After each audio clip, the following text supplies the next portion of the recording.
Welcome to another enlightening episode of Be Well with MS. I'm your host, Dr. Agnes Trocchiana, and today we embark on a fascinating journey into the world of wellness programs for autoimmune conditions. Joining us is none other than renowned video journalist from The Guardian, Richard Sprenger.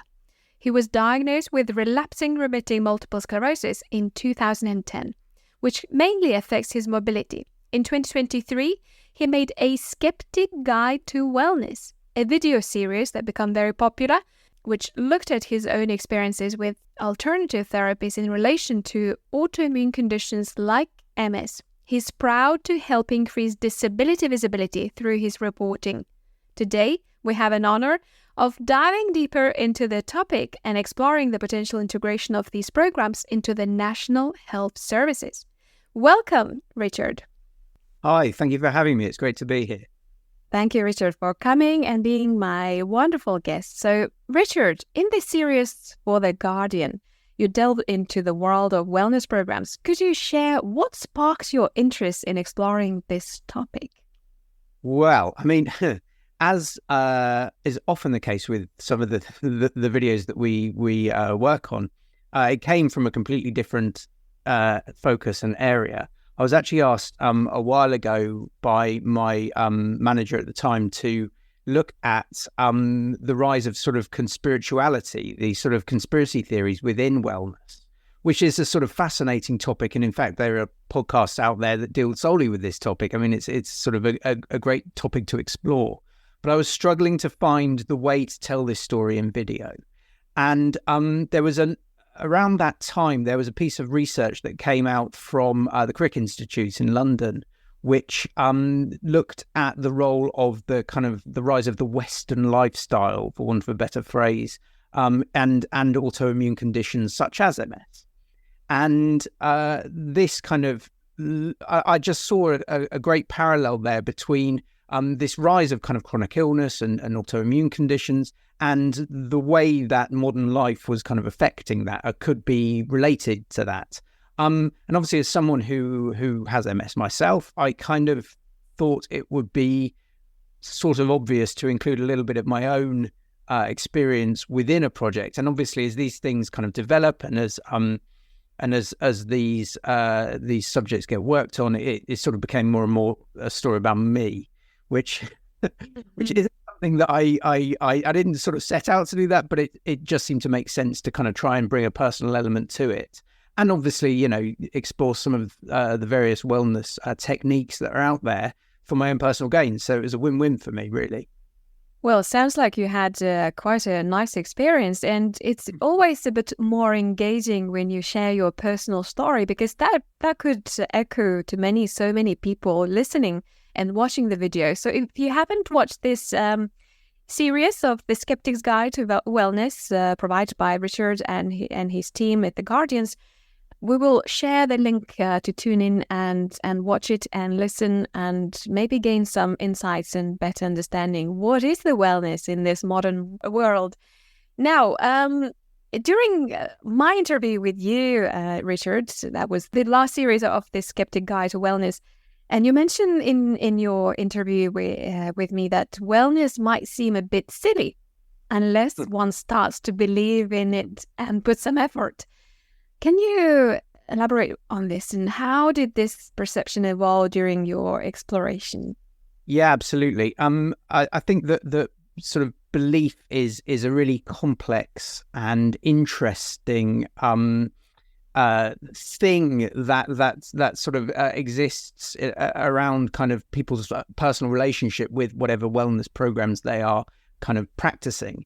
And although wellness can be very silly in some ways, and it's presented to us perhaps in the media and the way we consume it as something that can be mocked from time to time, and some of the wellness techniques that are out there are sort of a little bit wacky and a little bit silly, and for a skeptic, which I kind of felt initially that I was, it's very easy to sort of laugh at. And I mean, I would qualify my skepticism by saying that it's not rooted in any form of understanding particularly. I'm a sort of an ignorant skeptic, which is possibly just a cynic. I don't know. But anyway, but it also struck me that there are plenty of people out there, whatever the wellness technique it is, who actually genuinely believe in this stuff and feel that they're getting something from it. And that shouldn't be overlooked, and it shouldn't be mocked, and it shouldn't be sort of sneered at. It's something that is worth sort of serious exploration, regardless of the actual technique that it is being promoted. And obviously, it helps to come with a little bit of skepticism and a little bit of because there are plenty of things out there that probably are a little bit snake oil in the way that they're sort of marketed and the price that you end up paying for the service that is provided.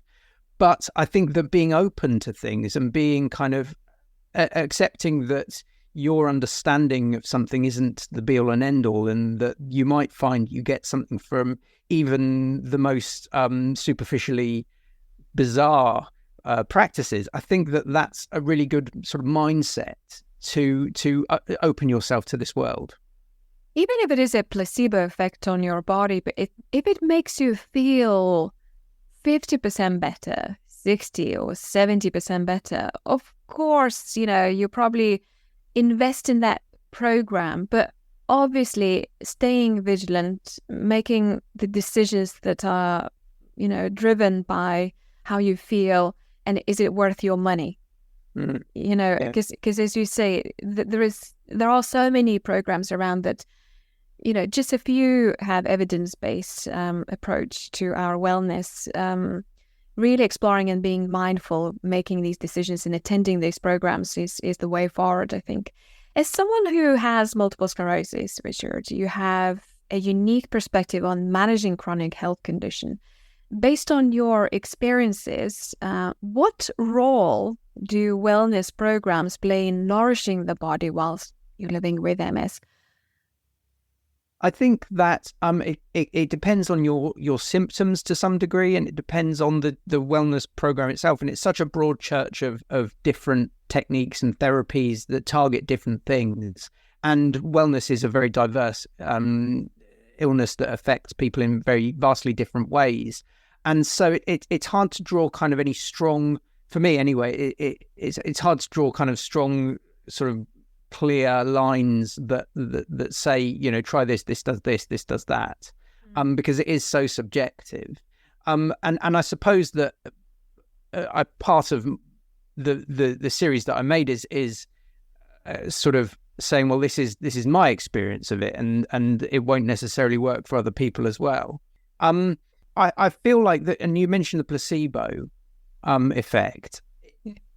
There were plenty of people I spoke to who believe that the placebo effect is kind of a valid and useful tool, because it kind of, even if it is a bit of a trick or whatever, if you invest in something and you feel you're getting something from it, then that's enough. It doesn't matter quite what's going on, and if there's no scientific value to it, because if you believe it's helping you, then it's helping you. Yeah. And that can be a wonderful thing. And I think I am someone who, my MS doesn't manifest in a particularly painful way. I don't get a lot of pain, lucky me. But I kind of feel that for things like pain, there are plenty of placebo effects that can really impact that, because there is a psychological element to pain, and there is a way you can manage pain if you can find the right tools. Because my MS is more focused on my inability to walk very well, I think that's a little bit trickier to kind of to placebo your way out of. And I don't know, you probably know more about this than me, but it just seemed to me that there was not many techniques that I was trying. There was not many wellness therapies on offer that were going to be able to suddenly sort of help me to walk for an extended period of time, because it's such a physical issue that that there isn't any. And I wonder whether that's part of the whole wellness thing is it'll work very well for certain symptoms and less well for others, and it's not going to cure MS after all. Yeah, I totally agree. And I think your decision to attend physiotherapy session, that was at the end of the series, was the best decision ever, because that's the way forward as neurologists, if you have a foot drop, a weakness in your limbs, so only with the physical activities, you may gradually regain or stabilize. And at least, our target is not to see any further progression living with MS and having a cumulative disability over the time. So with the physical activities, building up neuroplasticity within the brain, establishing new network and new communication between the neurons, you're able to compensate and help with the reserve of the brain. The more we waste our brain reserve, the more accumulative progression happens in the long run. So we're going to delve a little bit now into a bit of a concrete names of these wellness programs, and just giving an example in a sense and feel. I would like to know, what are the most promising wellness programs that you see for people who don't have much of the, let's say, motor dysfunction or weakness, but they have maybe sensory problems, some fatigue or some other issues that are not necessarily visible living with MS. So are there the most promising wellness programs you encounter during your investigation, and how do you see their potential integration into maybe routine clinical practice within the NHS? I mean, to answer the second part of your question first, I think that's always going to come down to money, right? And how much things cost in comparison to the proof that it works. And that's a really challenging thing, because a lot of the wellness techniques that I was using are expensive.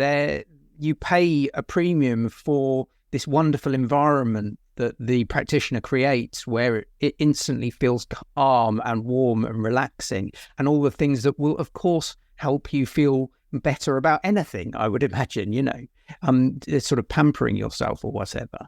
But I found that the likelihood of that sort of setting being applied within somewhere like the NHS is it's always going to be sort of slightly watered down, perhaps, and you're in paying that premium to a private practitioner, you get a certain level of treatment that I think is really hard to be integrated into an NHS setting, a clinical setting.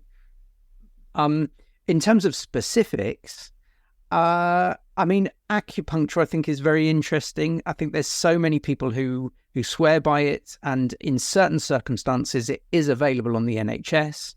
But there is a lot of people who will say this doesn't work. It's all it's all woo. It doesn't really do anything.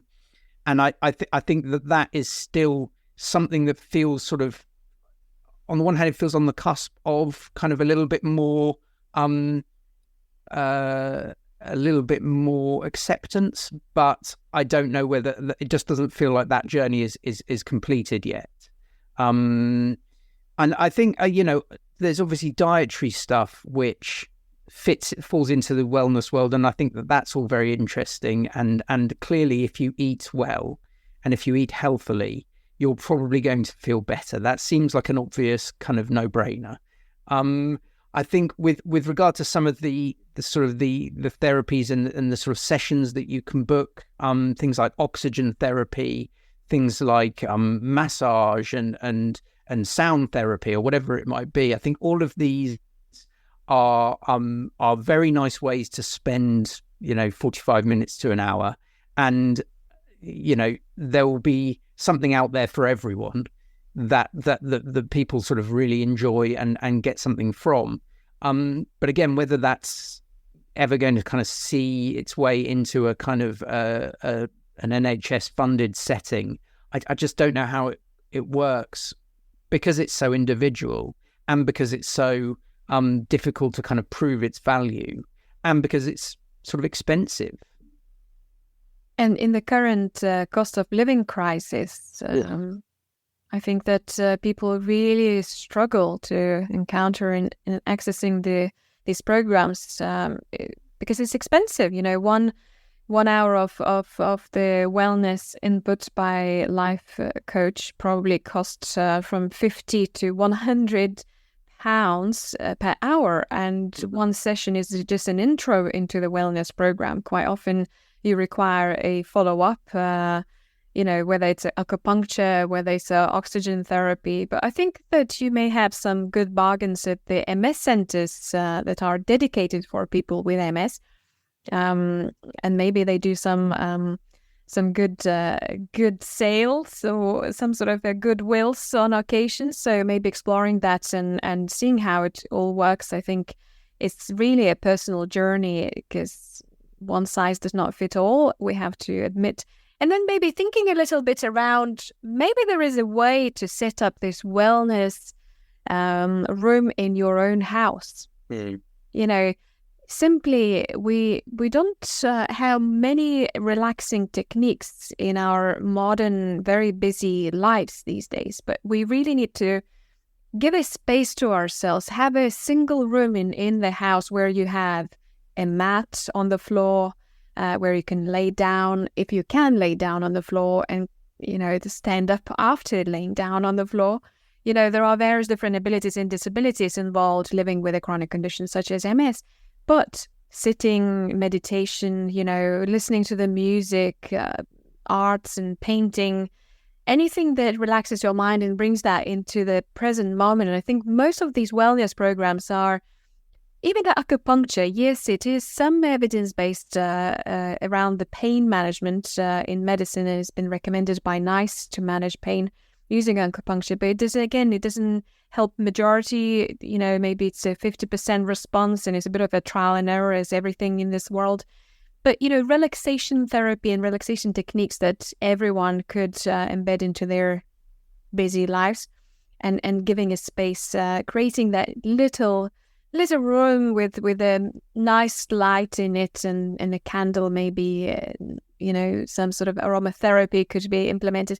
Anything like that really will nourish and might have a similar effect when you go to see one of the wellness coaches. And working with the healthcare providers, of course, getting some, if it is diet related, if it is a weight management, there are so many programs under NHS that you could get some help and really focus on how to achieve that balance and eat healthy, do some exercises. These are simple tasks. You don't necessarily need to go and have oxygen therapy or acupuncture. Start with what you can do in your day-to-day, whether it's eating healthy and doing some strolls and walking across the beach or in the block around your house. Can I just quickly, on that point you made, there was a couple of thoughts I had, actually. Yeah. One was that one of the sort of flaws in the series that I produced is that I kind of did try most things once. And as you rightly say, it takes a little while, and you have to kind of invest in something, both monetarily and and spiritually and whatever else. You have to kind of do it a few times before you kind of really see the benefit. And pretty much every wellness technique will say that. So I think and that obviously comes at a price, and there are so many out there that it's not realistic to just say, well, I'll try 6 weeks of that and then I'll do 6 weeks of that if that doesn't work. And this is very tricky, and doing it at home, obviously, it's, you can go on YouTube and do yoga with an instructor on YouTube till the cows come home. It's a really tricky thing to kind of to have that space in your own home that feels away from your life, right? And there is obviously, if you go to a class and you go to an instructor and they're kind of with you and they're focused on you at the time, there is a different thing that happens there than at home. That's not to say you shouldn't do it at home. You, of course, should do it at home. And so it's the cheapest way you can do any of this stuff. Yeah. But it's tricky to kind of replicate that thing that you pay for through kind of, I don't know, YouTube videos or just simply sort of lying in a quiet, dark room. Yes. Yeah, I totally agree. So maybe having initial guidance, and once you learn the method and technique and program, then you can perhaps replicate that in your home safe environment with a on occasion supervising coach, who trains you to do certain exercises, so you can explore and see what works for you best. You don't want to spend too much money, and in particular living in this living crisis at the moment. You want to be, again, mindful making these decisions, but again, starting point is doing something is better than just staying away, being in denial, being skeptic, critical, thinking it's all silly, there's nothing going to change, it's going to worsen my, condition. This is not right. Like, this is really wrong concept, and a bit of a delusional, I would say, So all the research, all the evidence and real world experience suggests that, people do feel better when they engage into the wellness programs, when they do things to nourish their bodies. So, I just thinking a little bit, the question for you from my side would be, in your exploration, did you come across any success stories or testimonials from individuals with autoimmune conditions who have experienced significant improvements through wellness programs? Yes. And I think that probably the first person I should bring up here is your own patient, Valerie, who you will know more about than me, but who I felt particularly inspired by, because she had been in a position where she was really struggling to move. And I kind of saw some parallels with my experience there, and movement really is the problem for me. But to see her kind of cycling along, and in fact, when we were arriving, we sort of drove down by car, and we overtook this woman in high vis on a sort of 3-wheels bike, and little did I realize, of course, this was Valerie kind of cycling around the area, and obviously having made a huge positive improvement, not solely, I would imagine, through wellness, but with kind of targeted physical kind of activity at the core of kind of that improvement, was very inspirational. She wasn't the only one. There was other people, and this I met a young woman at one of these MS therapy centres that you mentioned previously, which I would definitely sing the praises of, and it was something that I didn't really know much about before I started this series, and it seemed to me like they're such a great resource, and they do offer you wellness, but wellness in a kind of in a more cost-effective setting. They are charities. They constantly require help with funding, but they can offer, some oxygen therapy. They offer all sorts of different techniques. The one I went to in Manchester, and there's certainly something that you can you can go to, and whatever budget you have or don't have, they will be able to kind of try and help you with whatever it might be. Might be counselling, might be all sorts of different things. So do look them up. Anyway, and the young lady there was she talked about the kind of the supplements that she was taking, the vitamins, and that she really felt that they were having a big impact. And that's a kind of slightly sort of to one side separate section of wellness. But she was sort of, she was very positive about them, and I think it's in both her and Valerie and another woman I spoke to, who took some slightly more out there, I suppose, sort of supplements herself. It was this idea that they were taking control of their symptoms and of their conditions, and they were sort of listening to their GP or whoever it was, their consultant, around kind of what the NHS might recommend, but also just sort of going off and saying, well, this might work for me, let's try this, and actually taking control of something and believing in what you're doing, I think offers a real great advantage to anyone. And it doesn't matter what exactly you're struggling with or how it manifests, but just that simple thing of feeling like you're doing something for yourself.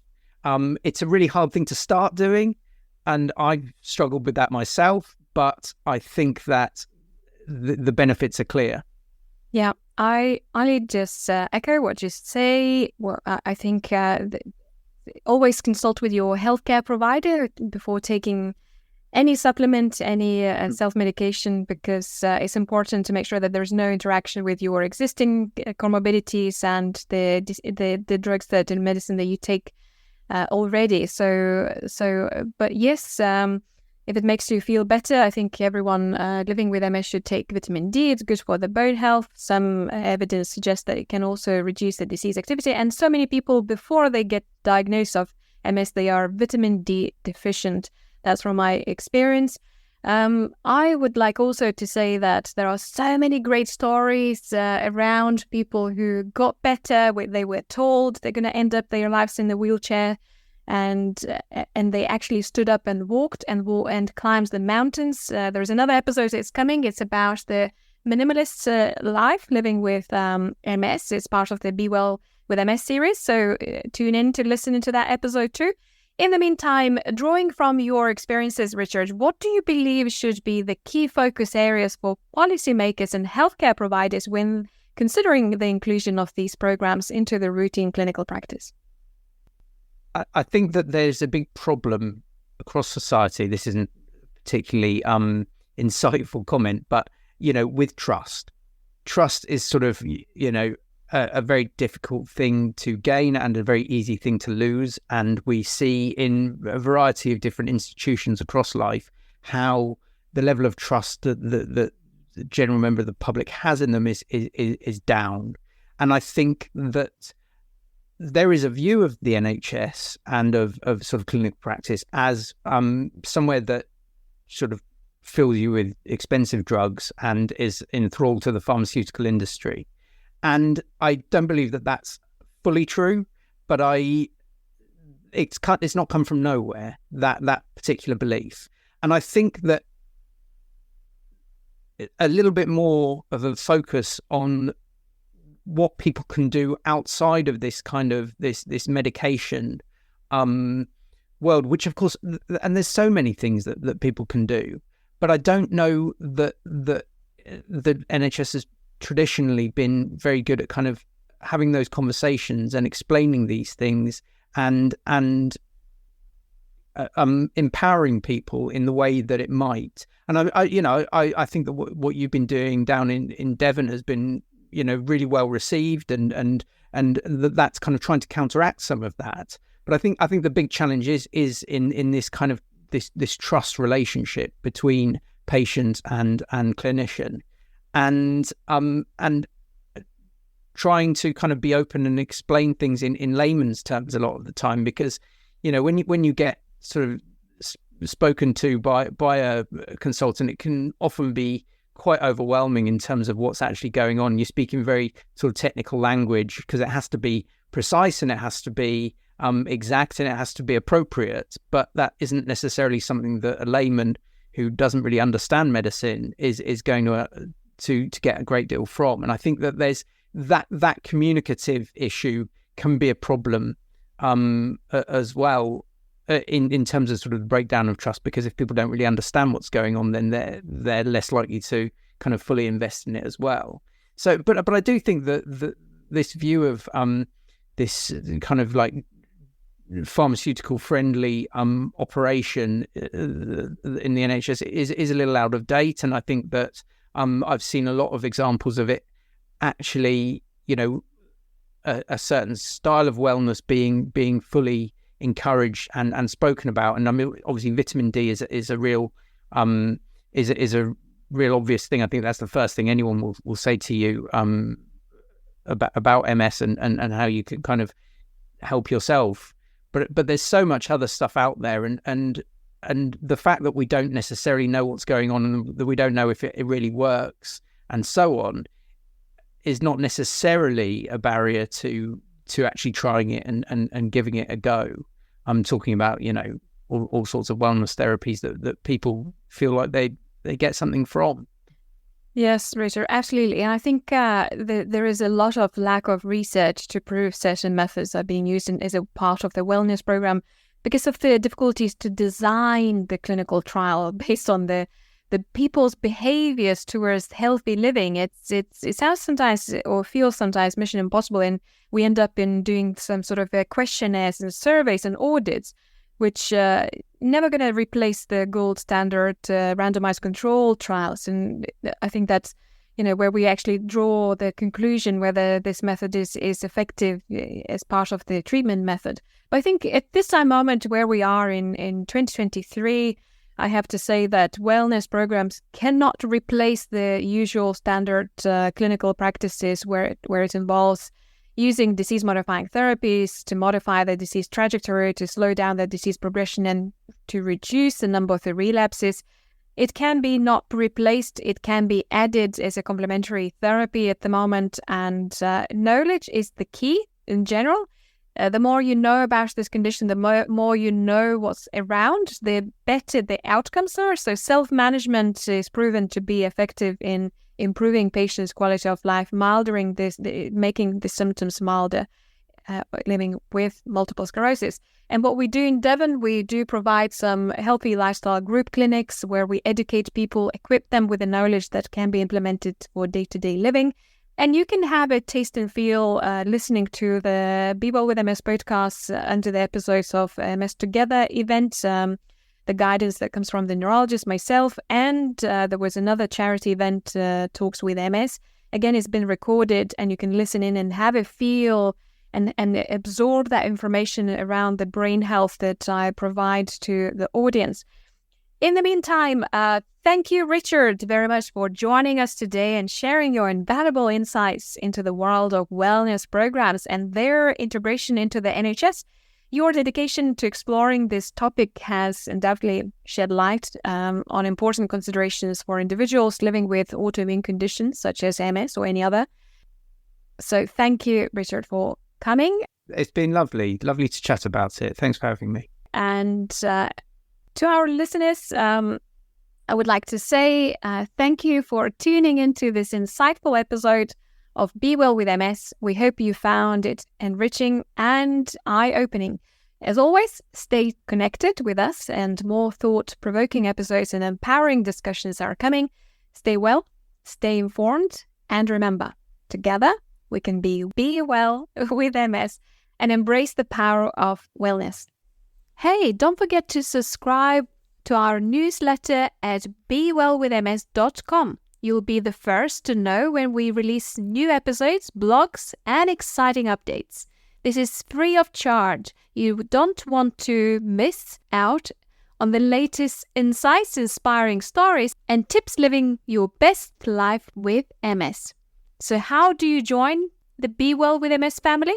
It's easy as clicking that subscribe button. Trust me, it's worth it. Subscribing will not only keep you informed, but also provide you with a direct line to your community.